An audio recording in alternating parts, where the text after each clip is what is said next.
معانا واحدة جميلة هنا بتسأل، بتقول إيه، إن هي دلوقتي حامل والإكزيما زادت أكتر عندي ونزلت على الجبهة وخلف الأذن والرقبة وبتوجعها أوي. أول حاجة ألف مبروك ليكِ، وربنا يتمم لِك على خير. بُصّي، هو زيادة الإكزيما common أوي أو يعني منتشرة جدًا إن هي تزيد مع الحمل، فما تقلقيش يعني هو غالبًا أنتِ كان عندِك أساسًا إكزيما من قبل الحمل، وطبعًا مع الحمل لازم غالبًا بتزيد. ودي بيبقى بسبب التغيرات الهرمونية، والجسم بيبقى under stress وإن الكورتيزول بيعلى جدًا. طيب من الحكاية اللي أنتِ بتحكيها دي غالبًا إن هي إيه، إكزيما دهنية، فإحنا زي ما متعودين وتذاكروا تاني معايا وتراجعوا تاني، إن العلاج دايمًا بيتلخص في 3 حاجات أساسية.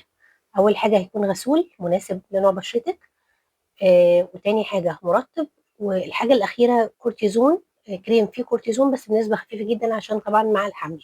غسول ممكن معاكِ غسول لطيف وجميل زي بتاع أفان زيرا كالم. تاني حاجة المُرطِّب بتاع ليبيكير بالم كويس جدًا، ده هتستخدميه 3، 4 مرات في اليوم طول ما أنتِ يعني بعد التعرُّض لأي مَيّة و3، 4 مرات كمان في اليوم، ده عندِك continuous.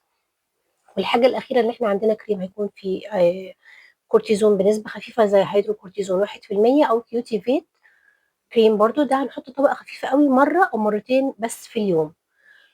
وطبعًا هتبعدي عن التوتر والنظام الغذائي بتاعِك يبقى مناسب، وتبعدي عن الأكلات اللي هي بتزوّد الالتهابات، وتبعدي عن السكريات والدهون المهدرجة والحاجات دي كلّها.